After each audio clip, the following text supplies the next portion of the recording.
नमस्कार। LDL cholesterol body का सबसे खराब या बुरा कोलेस्ट्रॉल होता है जो कि शरीर में ब्लॉकेजेस उत्पन्न करता है जिसके कारण लोगों को हार्ट अटैक या हार्ट की तकलीफें आती है।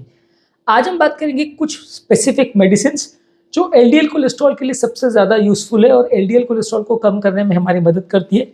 और ये भी डिस्कस करेंगे कि इनमें से कौन सी मेडिसिन को हम किस स्पेसिफिक कंडीशन में यूज़ करने का प्रयास करते हैं, किसको फर्स्ट चॉइस रखते हैं, किसको सेकेंड चॉइस रखते हैं और किसका कितना इफेक्ट हम एक्सपेक्ट कर सकते हैं। टॉपिक पर जाने से पहले जो लोग हमारे चैनल पर नए हैं उन्हें रिक्वेस्ट करूँगा कि चैनल को सब्सक्राइब करें, वीडियोस को लाइक और शेयर करें। एलडीएल कोलेस्ट्रॉल कम करने के लिए सबसे कॉमनली यूज जो मेडिसिन की जाती है वो है स्टैटिन्स। स्टैटिन्स का मतलब है HMG-CoA रिडक्टेज इनहिबिटर। बेसिकली ये लिवर में कोलेस्ट्रॉल के बनने के प्रोसेस को कम करता है। इसमें ज़्यादातर अटोरवास्टैटिन, रोजुवास्टैटिन, सिम्वास्टैटिन, प्रावास्टैटिन, पिटवास्टैटिन ये सब इसके मॉलिक्यूल्स है जो मार्केट होते हैं। ब्रांड नेम बहुत सारे हो सकते हैं, रोजुवास है, रोजुसन है, रोजुलिप है, बहुत सारी चीज़ें इसमें ब्रांड्स अवेलेबल हो सकते हैं। अलग अलग कंपनी इस बेसिक नाम को अपने कंपनी के ब्रांड या टैग वर्ड के साथ अटैच कर देती है और उसके साथ अपना मॉलिक्यूल लॉन्च करती है। तो ज़्यादातर ये स्टैटिन्स जो है वो सबसे कॉमनली यूज्ड मॉलिक्यूल है। इसका रीज़न ये है कि एलडीएल कोलेस्ट्रॉल को भी सबसे ज़्यादा कम करता है।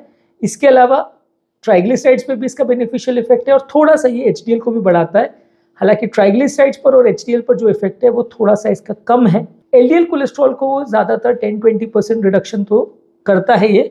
जितना ज़्यादा डोज हम देते हैं उतना ज़्यादा रिडक्शन करता है। अगर हम लो डोज देंगे यानी 10 mg रोजुवास्टैटिन या 10 या 20 mg अटोरवास्टैटिन तो ये आपका एलडीएल कोलेस्ट्रॉल को 10-15% कम करेगा। वहीं अगर हम फुल डोज देंगे यानी कि 80 mg अटोरवास्टैटिन या 40 mg रोजुवास्टैटिन तो ये एलडीएल कोलेस्ट्रॉल को ज़्यादा रिडक्शन करेगा, लगभग 30 से 40% तक रिड्यूस कर सकता है। तो अगर आपका मान लीजिए अगर 200 या 250 एलडीएल है तो ये आपका एलडीएल लेवल्स को 120-130 पर ले आएगा। फिर भी आपका टारगेट लेवल अचीव हो रहा है या नहीं हो रहा है वो अलग अलग केस में वेरी करेगा। पर जिन लोग को इंटरमीडिएट लेवल्स का कोलेस्ट्रॉल रहता है या बहुत हाई कोलेस्ट्रॉल नहीं है, मीडियम लेवल का रहता है, उसमें ज़्यादातर अकेला यही मॉलिक्यूल सफिशिएंट है क्योंकि ये मॉलिक्यूल में बहुत सारी अच्छी एडिशनल प्रॉपर्टीज़ भी हैं। एक तो सारे कोलेस्ट्रॉल पर बेनिफिशियल इफेक्ट है, दूसरा हार्ट अटैक और मृत्यु के दर को भी कम करता है। ये काफ़ी स्टडीज़ ने शो किया है क्योंकि ये प्लाक यानी कोलेस्ट्रॉल के जो ब्लॉकेजेस है उसको भी स्टेबलाइज करता है, उसके फटने के चांसेस को भी कम करता है। सेल्स के अंदर के एंडोथेलियल डिस्फंक्शन होने के चांसेस यानी सेल्स की इनर लाइनिंग जो है उसमें जो हार्मोनल फंक्शंस है सेल का उसको भी बेटर करता है। तो ये ओवरऑल सिर्फ कोलेस्ट्रॉल कम करने के अलावा भी इसके बहुत सारे बेनिफिट है और मृत्यु दर को सबसे ज़्यादा कम करता है। इनफैक्ट इस मॉलिक्यूल के साथ इतने ज़्यादा ट्रायल डेटा अवेलेबल है कि आज के डेट में आई डोंट थिंक दुनिया का कोई भी और मॉलिक्यूल है जिसके साथ इतनी ज़्यादा स्टडीज़ अवेलेबल है। और मान के चलिए अभी तक शायद ही कोई स्टडी ऐसा हो जिसने इसके बारे में नेगेटिव डेटा दिया हो कि ये मॉलिक्यूल यूज़फुल नहीं है। इनफैक्ट बहुत सारी चीज़ों में यूज़ होता है, सिर्फ कोलेस्ट्रॉल कम करने के अलावा भी बहुत सारी चीज़ों में इसका एडिशनल बेनिफिट देखा गया है। तो एक तरह से ये बेस्ट मॉलिक्यूल है अगर किसी को कोलेस्ट्रॉल कम करना हो तो। अगर मान लीजिए किसी का कोलेस्ट्रॉल लेवल्स बहुत ज़्यादा है और वो सिर्फ एलडीएल कोलेस्ट्रॉल उसका अगर इतना ज़्यादा है कि वो स्टैटिन से कम नहीं हो रहा है या high dose statin patient tolerate नहीं कर रहा, मसल पेन हो रहा है, लिवर का डैमेज हो रहा है जो कि है तो वैसे थोड़ा रेयर लेकिन मसल पेन फिर भी थोड़ा देखने को मिल जाता है, तो वैसे पेशेंट में हम एजेटिमिब को ऐड करते हैं। एजेटिमिब बेसिकली इंटेस्टाइन के लेवल पर काम करता है। स्मॉल इंटेस्टाइन यानी छोटी आंत एलडीएल कोलेस्ट्रॉल का जो अब्जॉर्प्शन है या कोलेस्ट्रॉल ब्लड में जो आने की प्रक्रिया है उसके जो रिसेप्टर्स है उस पर काम करता है। वो रिसेप्टर्स को काम करने नहीं देता जिसकी वजह से खाने में जो भी कोलेस्ट्रॉल हम खाते हैं वो अब्जॉर्ब नहीं हो पाता और वो ब्लड में नहीं जा पाता। तो ये हम स्टैटिन्स के साथ में इसको यूज़ कर सकते हैं। स्टैटिन्स लिवर के लेवल पर काम करता है क्योंकि लिवर के लेवल पर ही 70-80% कोलेस्ट्रॉल बनता है, इसलिए स्टैटिन्स का फंक्शन ज़्यादा है। एजिटिमिब खाद्य पदार्थों में जो कोलेस्ट्रॉल जाता है उसको अब्जॉर्ब नहीं होने देता, तो इसकी वजह से कुछ एडिशनल बेनिफिट देता है और स्टैटिन से कंपैरेटिवली वीक मॉलिक्यूल है लेकिन ये एडिशनल थोड़ा बहुत बेनिफिट कोलेस्ट्रॉल कम करने में देगा। प्लाक स्टेबलाइजेशन और हार्ट अटैक के चांस कम करने में और एंडोथेलियल डिस्फंक्शन में इसका बहुत ज़्यादा रोल नहीं है, इसलिए एजेटिमिब मृत्यु दर को कम नहीं करता, इसलिए इसको फर्स्ट मॉलिक्यूल नहीं यूज़ करते, ये बेस्ट मॉलिक्यूल नहीं माना जाता। स्टैटिन के साथ में इसको यूज़ कर सकते हैं, स्टैटिन टॉलरेट ना हो तो उसके बदले यूज़ कर सकते हैं लेकिन इसके साथ उतना डेटा अवेलेबल नहीं है और मृत्यु दर को ये कम नहीं करता है। नेक्स्ट मॉलिक्यूल है बेम्पेडोइक एसिड। बेम्पेडोइक एसिड भी लिवर के लेवल पर काम करता है, कोलेस्ट्रॉल के सिंथेसिस को कम करता है। अलग एंजाइम्स पे काम करता है जैसे स्टैटिन्स करता है, उसके अलावा कुछ दूसरे एंजाइम्स पे काम करता है। ये भी एलडीएल कोलेस्ट्रॉल के सिंथेसिस को कम करता है। स्टैटिन्स के बाद इसमें थोड़ा बहुत बेनिफिट है कि ये भी थोड़ा मृत्यु दर को कम करता है, लेकिन जितना ज़्यादा ह्यूज डेटा स्टैटिन्स के साथ अवेलेबल है उतना इसके साथ नहीं है। तो इसको भी जब स्टैटिन्स टॉलरेट नहीं हो रहे या स्टैटिन्स यूज़ नहीं हो पा रहे या स्टैटिन से कंट्रोल नहीं हो पा रहा तो ही उसको यूज़ करेंगे, नहीं तो नहीं करेंगे। इसके अलावा फिनोफिब्रेट्स है। फिनोफिब्रेट्स बेसिकली मॉलिक्यूल जो है वो इंटेस्टाइन्स के लेवल पर काम करता है, लेकिन ये मॉलिक्यूल ज़्यादातर ट्राइग्लिसराइड्स और एचडीएल पर ज़्यादा काम करता है।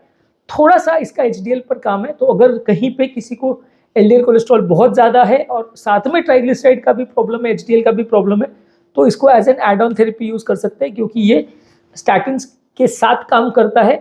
पेशेंट को इसमें एलडीएल का और ट्राइग्लिसराइड का भी बेनिफिट मिलेगा, थोड़ा सा एलडीएल भी कम हो जाएगा, तो यानी बैड कोलेस्ट्रॉल को भी थोड़ा सा कम करेगा। तो इसको as an add on therapy use कर सकते हैं, लेकिन पहला मॉलिक्यूल इसमें यूज़ नहीं होता अनलेस स्टैटिन्स के बदले कोई ऐसा कारण हो किसी में स्टैटिन नहीं यूज़ कर पा रहे हो तो इसको यूज़ करते हैं, नहीं तो नहीं करते हैं। नेक्स्ट है नाइसिन। नाइसिन ज़्यादातर एचडीएल कोलेस्ट्रॉल पे ही काम करता है। वो बहुत थोड़ा सा ही एलडीएल कोलेस्ट्रॉल पर एक्शन है और इसमें साइड इफेक्ट्स काफ़ी ज़्यादा हैं, इसलिए बहुत कम केसेस में इसको यूज़ करते हैं। नेक्स्ट है PCSK9 इनहिबिटर्स। ये बेसिकली थोड़ा सा रिसेप्टर लेवल पर काम करता है। लिवर के सरफेस पर जो एलडीएल के रिसेप्टर्स होते हैं वो नॉर्मली धीरे धीरे करके डिस्ट्रॉय होने लगते हैं। ये जो मेडिसिन है PCSK9 इनहिबिटर्स, ये बेसिकली एवोलुक्यूमैब और अलीरोक्यूमैब के नाम से आता है, और ये दोनों मॉलिक्यूल्स लिवर के लेवल पर वो रिसेप्टर्स को डैमेज नहीं होने देते, इसलिए लिवर के सरफेस पे एलडीएल रिसेप्टर्स बढ़ जाते हैं, और ये एलडीएल रिसेप्टर्स बेसिकली बाहर से आने वाले एलडीएल को अब्सॉर्ब कर लेते हैं, उनको पकड़ लेते हैं और लिवर के अंदर ट्रांसपोर्ट कर देते हैं। तो इस तरह से एलडीएल का पाचन जल्दी होता है और एलडीएल ब्लड में कम रहता है। जितना ज़्यादा ब्लड में एलडीएल रहेगा उतना ब्लॉकेजेस ज़्यादा बनेंगे, तो ये बेसिकली लिवर के पाचन में मदद करता है। ये काफ़ी कॉस्टली मॉलिक्यूल है, बहुत कम केसेस में यूज़ होता है जहाँ पे पेशेंट को स्टैटिन टॉलरेट नहीं हो रहे या स्टैटिन और एजिटिमिब अगर मिला के भी एलडीएल कंट्रोल नहीं हो रहा, या किसी को कंजेनाइटल प्रॉब्लम्स है जहाँ इतना ज़्यादा कोलेस्ट्रॉल लेवल्स है कि वो कंट्रोल ही नहीं हो पा रहा, तो वहाँ पे इसको as an add on therapy injection के फॉर्म में यूज़ करते हैं। इसके इंजेक्शंस वीकली बेसिस पे पेशेंट को लगाया जाता है और वो कोलेस्ट्रॉल लेवल्स को कम करता है। इसके अलावा बाइल एसिड सिक्वेस्ट्रेंट्स जैसे कोलेस्टायरेमिन और कोलेसेल्वम, ये बेसिकली इंटेस्टाइन के लेवल पर कोलेस्ट्रॉल का अब्जॉर्प्शन और बाइल एसिड से जो कोलेस्ट्रॉल बन के अब्जॉर्ब होता है उसको मॉड्यूलेट करता है, जिसकी वजह से कोलेस्ट्रॉल का अब्जॉर्प्शन कम होता है। इसके साइड इफेक्ट्स काफ़ी हैं, और दूसरा ये बहुत इफेक्टिव मॉलिक्यूल नहीं है, इसलिए काफ़ी कम यूज़ होता है, पहले ज़्यादा यूज़ होता था। इसके अलावा लोमीटपाइड और मिपोमर्सन, ये दो मॉलिक्यूल्स हैं जो कि बेसिकली अगर किसी को कंजेनाइटल हाइपरकोलेस्ट्रॉलेमिया और कोलेस्ट्रॉल लेवल्स बहुत ज़्यादा हो तो ये एलडीएल कोलेस्ट्रॉल लेवल के रिसेप्टर लेवल पर काम करता है, लिवर में काम करता है, और ये भी काफ़ी महंगे इंजेक्शन आते हैं, इसलिए इसको कम केसेस में यूज़ होते हैं। जहाँ बहुत अनकंट्रोल लेवल एलडीएल कोलेस्ट्रॉल को वहाँ पे इसको यूज़ करते हैं। नॉर्मली मार्केट में भी अवेलेबल इजीली नहीं है ये। इसको सिलेक्टेड केसेस में जहाँ कंजेनाइटल डिजीज़ है और एलडीएल कोलेस्ट्रॉल 600-700 से ऊपर अगर जा रहा है, इतना ज़्यादा है और पेशेंट को बार बार ब्लॉकेजेस डेवलप हो रहे हैं, वहाँ पे इसको यूज़ कर सकते हैं। ये एलडीएल कोलेस्ट्रॉल को ज़्यादा स्ट्रांगली कम करेगा, लेकिन काफ़ी कॉस्टली मॉलिक्यूल्स है तो इसलिए इतना ईजिली अवेलेबल नहीं है। तो आज के टॉपिक में हमने बात करी कौन कौन से मेडिसिन है जो कोलेस्ट्रॉल लेवल्स को कम करते हैं। सबसे कॉमनली यूज मॉलिक्यूल है स्टैटिन्स, इसके अलावा एजिटिमिब, नेक्स्ट है बेम्पेडोइक एसिड, इसके अलावा फिब्रेट्स को, नाइसिन्स को भी यूज़ कर सकते हैं, बाइल एसिड सिक्वेस्ट्रेंट्स को भी यूज़ कर सकते हैं।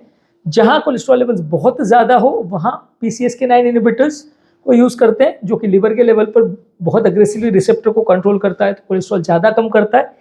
इसके अलावा लोमीटपाइड और मिपोमर्सन है जो कि वैसे ही PCSK9 इनहिबिटर जैसा ही काम करते हैं, और ये भी आपका कोलेस्ट्रॉल लेवल्स को बहुत हाई अगर लेवल्स हो तो इंजेक्शन फॉर्म में आते हैं और कंट्रोल करने में मदद करते हैं। पर ये लास्ट के जो मॉलिक्यूल्स मैंने बात करी ये बहुत कम केसेस में यूज़ होते हैं, बहुत कॉस्टली है, इसलिए रूटीन यूज़ नहीं होते हैं। टॉपिक एंड करने से पहले जो लोग हमारे चैनल पर नए हैं उन्हें रिक्वेस्ट करूँगा कि चैनल को सब्सक्राइब करें, वीडियोज़ को लाइक और शेयर करें। कोलेस्ट्रॉल और डिस्लिपिडीमिया संबंधित हमने बहुत सारे वीडियोज़ किए हैं जो कि मेरे चैनल पर कोलेस्ट्रॉल या डिस्लिपिडीमिया के प्लेलिस्ट में अवेलेबल है।